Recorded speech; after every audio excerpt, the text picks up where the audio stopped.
Tonight, when you get thirsty, you're going to walk over to a tap and turn a handle.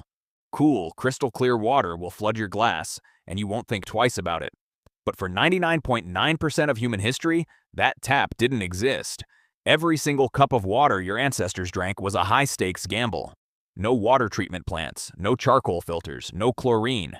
Just the open river, the muddy puddle, and a microscopic world of parasites and bacteria that could turn a simple drink into a death sentence in hours. Most people assume prehistoric humans just drank whatever water they stumbled upon, relying on animal instinct or an iron-clad immune system to stay healthy. They're wrong. Completely wrong.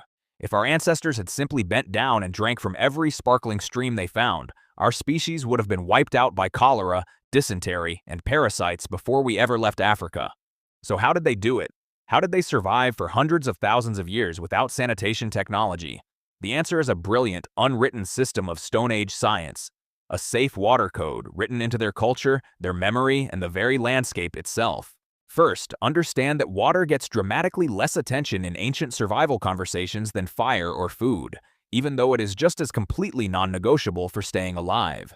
To beat the odds, ancient humans had to develop an intuitive, highly detailed mental map of water sources spread across huge stretches of territory. They couldn't just search randomly.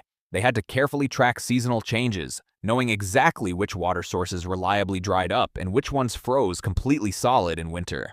But the hardest part wasn't just finding water. It was finding water that wouldn't kill you. Natural water is dynamic. A clean stream in the spring can become a stagnant pool of poison by late summer. Your ancestors had to read the water like a book, knowing exactly which sources became dangerously contaminated at certain predictable times of the year. In particularly arid regions, when the surface water completely vanished, they didn't give up. They became hydrologists. They dug deep into the dry earth, bypassing the scorched surface to access clean groundwater hidden safely below. And when the groundwater was too deep to dig, they looked to the ultimate survival manual, the behavior of the wild animals around them. By closely following animal behavior patterns, they located hidden, less obvious water sources that would be completely invisible to an untrained eye. They essentially used the entire surrounding ecosystem as a kind of survival instruction manual, written in footprints, plant growth patterns, and seasonal animal migration. And just like their staggered sleep patterns or their hardwired love of campfires, this intense focus on clean water left a permanent mark on our biology. Have you ever wondered why stagnant, murky water looks so deeply repulsive to you? Why the smell of rotten organic material makes your stomach churn instantly? That's not just a preference. That is a survival mechanism, a protective genetic echo of the millions of ancestors who looked at a stagnant puddle, felt that exact same disgust, and walked away.